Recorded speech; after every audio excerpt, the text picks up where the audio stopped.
The story opens in the vast, unforgiving expanse of deep space, a war-torn sector where countless star systems have become battlegrounds for a fierce and relentless conflict.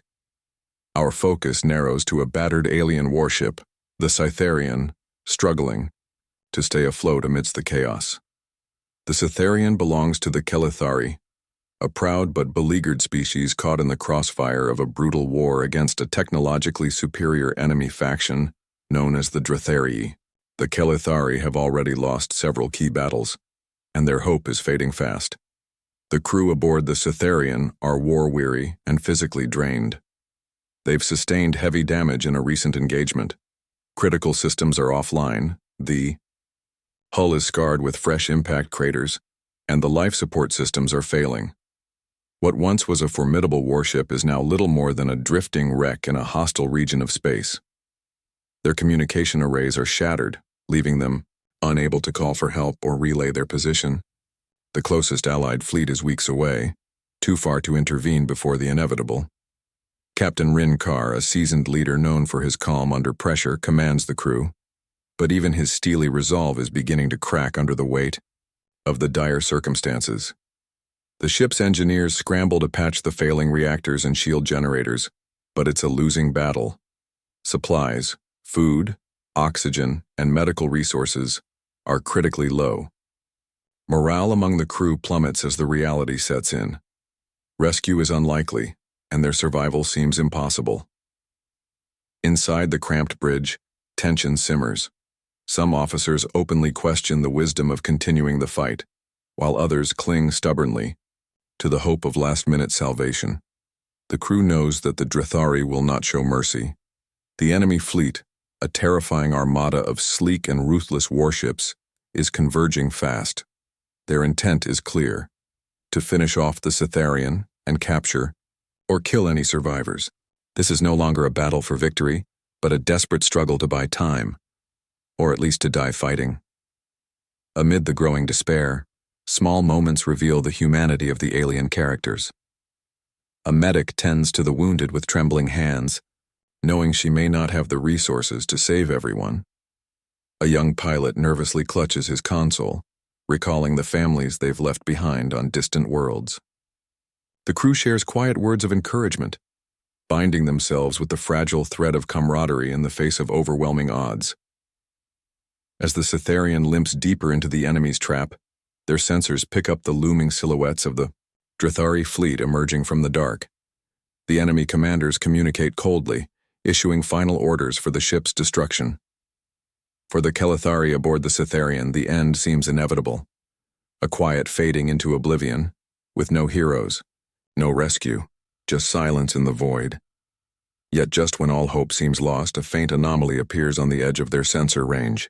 It's distant, barely noticeable, a ghostly presence drifting through the starfield. The crew squints at the readings, unsure if it's a mirage, a sensor error, or something else entirely.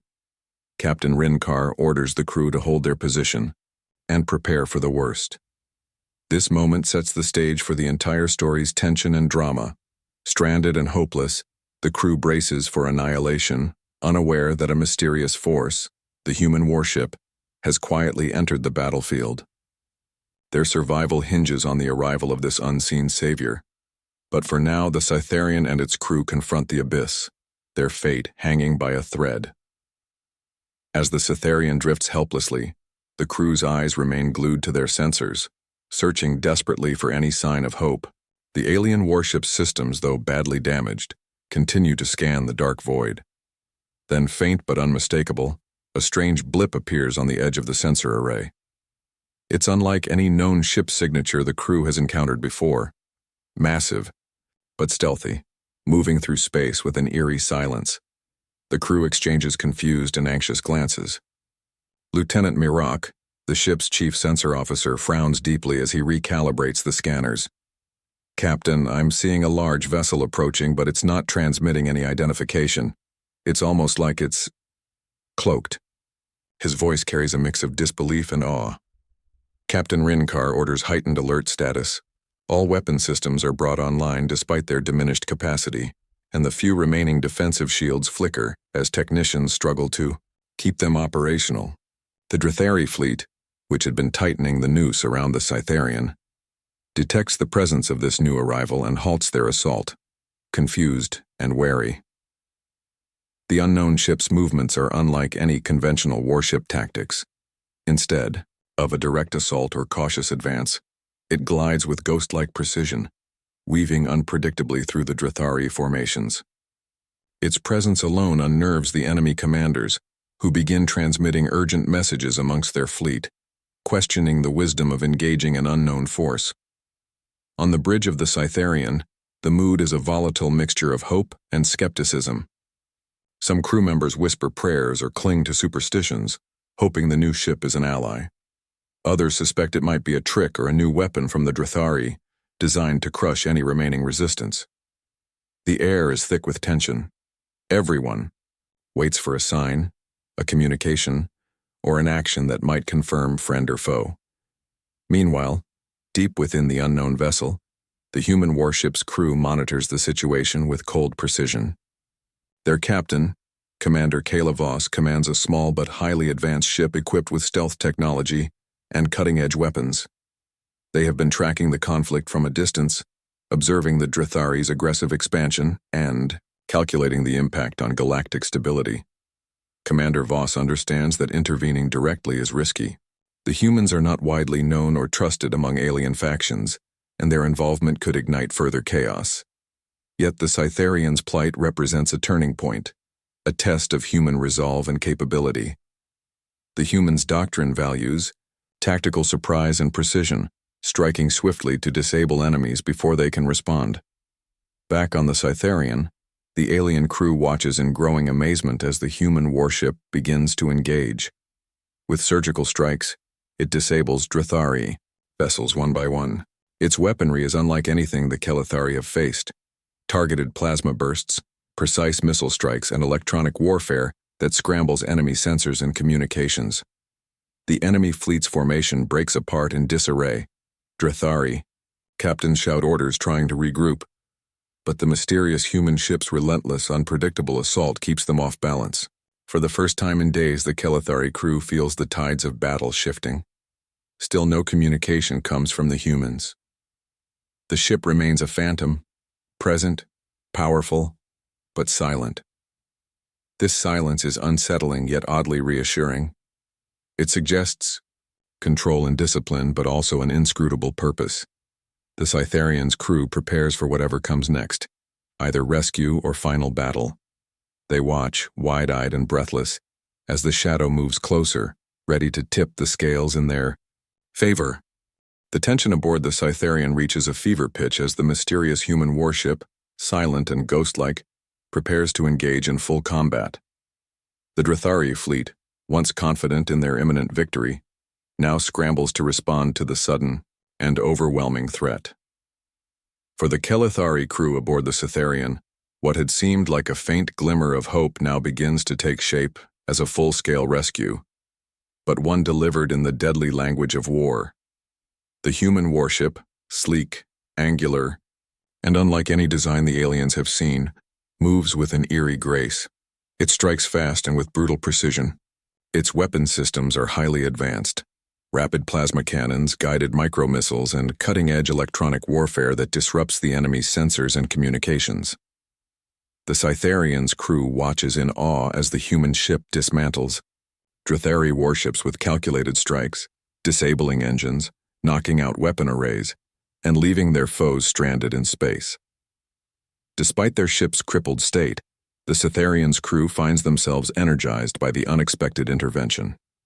Captain Rinkar barks orders to maximize their remaining defenses and prepare to support the human ship's assault in any way they can. For the first time since the battle began, the crew dares to hope. The Drithari, caught off guard by the humans' ruthless efficiency, attempt to regroup and retaliate. Their commanders quickly realize that their usual overwhelming numbers are no longer enough against this enigmatic adversary. The human ship's tactics are unpredictable, striking from unexpected angles, appearing and disappearing like a shadow, and exploiting every weakness in their formations. It's a war dance they cannot match. Throughout the battle, the human warship exhibits not just overwhelming firepower, but a strategic brilliance unfamiliar to the Kelethari. It targets enemy command ships and supply vessels with surgical strikes, aiming to cripple the Drethari's ability to coordinate and resupply. Electronic countermeasures disable enemy targeting systems and scramble their communications, creating confusion and chaos. Inside the Cytherian, the crew exchanges astonished glances. The humans fight not just with weapons but with a mastery of the battlefield that seems almost prescient. The ship's tactical officers try to learn what they can from the humans' maneuvers, even as they keep their own battered systems running. The battle reaches a critical turning point when the human warship intercepts a Drethari boarding party that had been preparing to overwhelm the Cytherian. Using a combination of precise fire and electronic warfare, the human ship destroys the attackers in a blink, protecting the stranded crew and further shifting the momentum.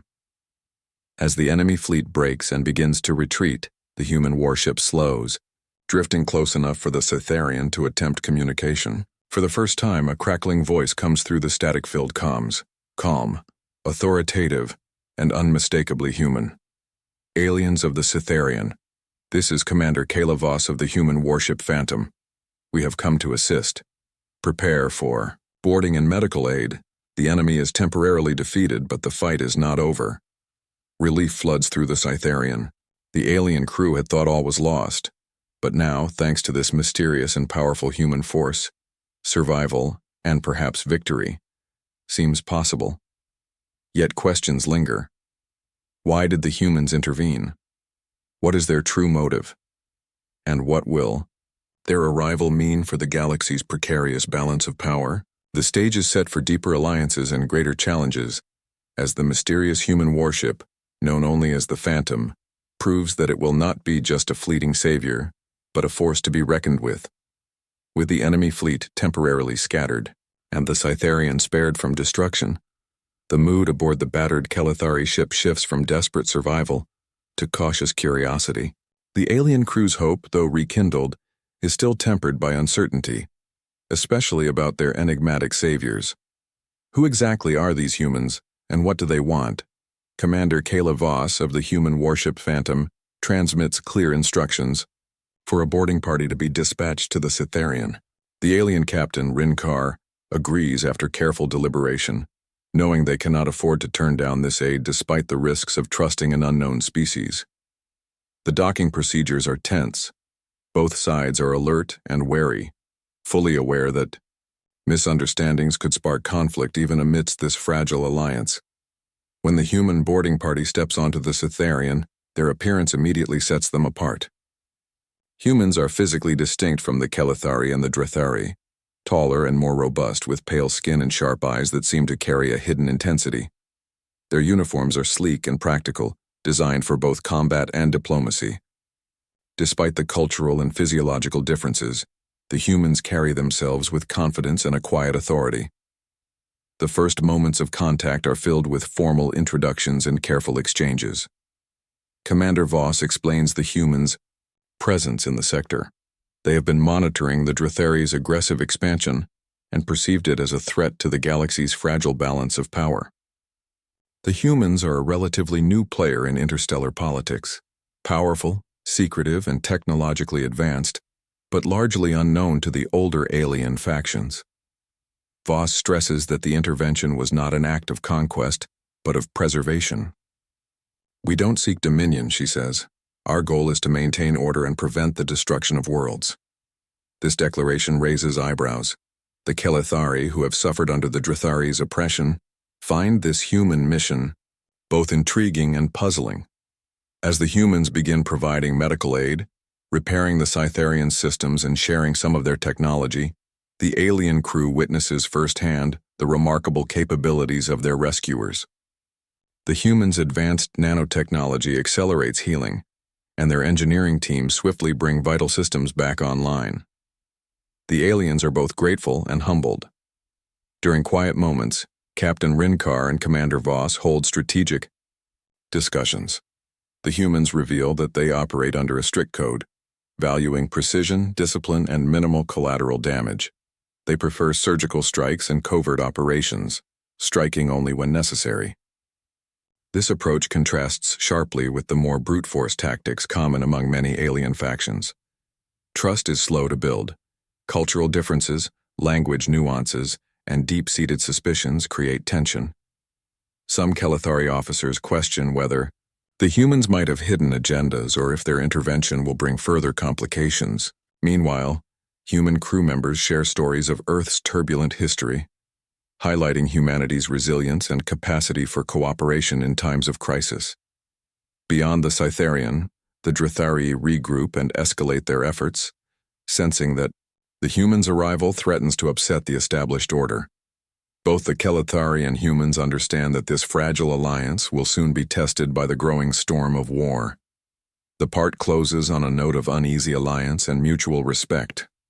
Two very different civilizations have come together, not out of friendship but necessity, against a common foe. The seeds of cooperation are sown, but the road ahead remains perilous.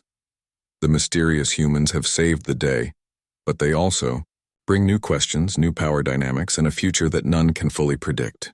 Following the dramatic rescue and the tentative first contact, the atmosphere aboard the Cytherian shifts from cautious hope to active cooperation.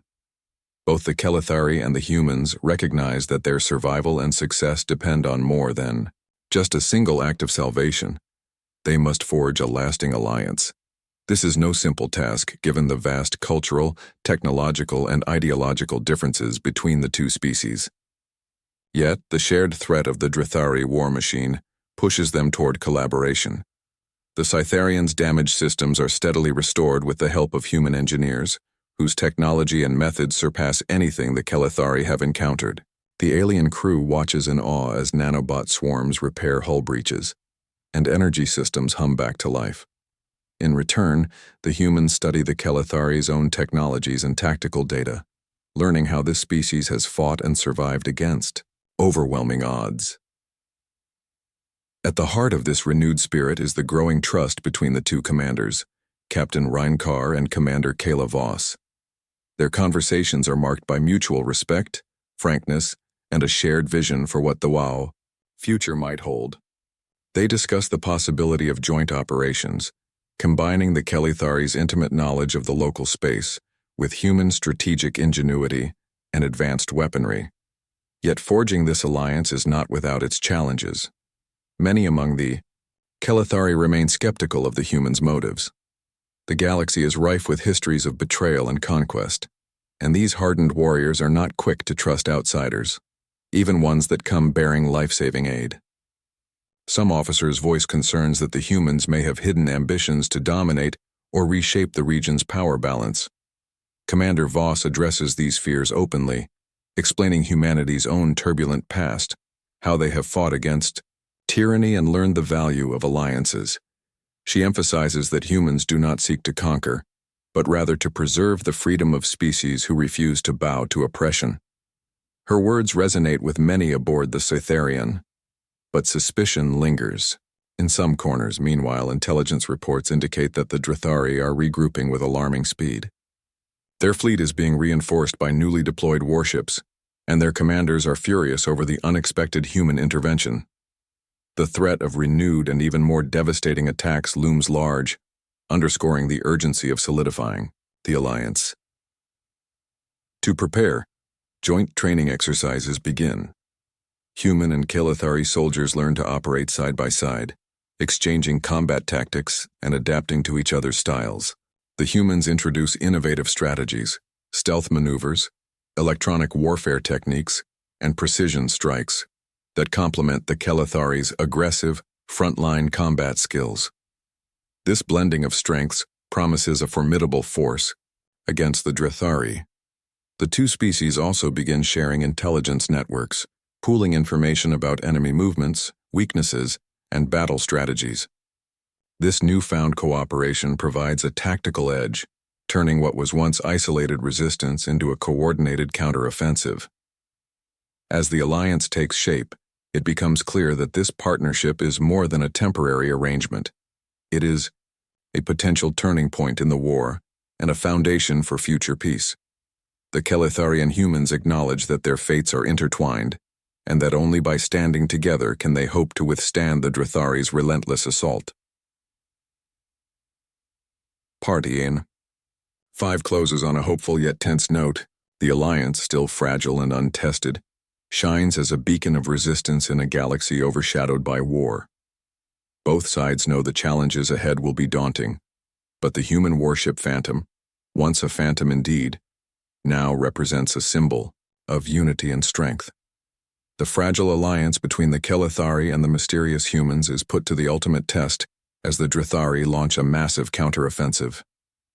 After regrouping and reinforcing their fleet with newer, deadlier warships, the Drathari commanders are determined to crush the resistance once and for all. What was once a hopeless battle for survival now becomes a pivotal warfront that could decide the fate of an entire sector, and possibly the galaxy. On board the Cytherian, the crew prepares for battle with renewed determination. Captain Rin Carr works closely with Commander Kayla Voss and her team to integrate their tactics and technology fully. The combined forces form a cohesive unit for the first time, with human and Kelethari pilots coordinating strike patterns, sharing targeting, data, and utilizing complementary weapon systems. The human warship Phantom, once a ghostly savior, now leads the charge.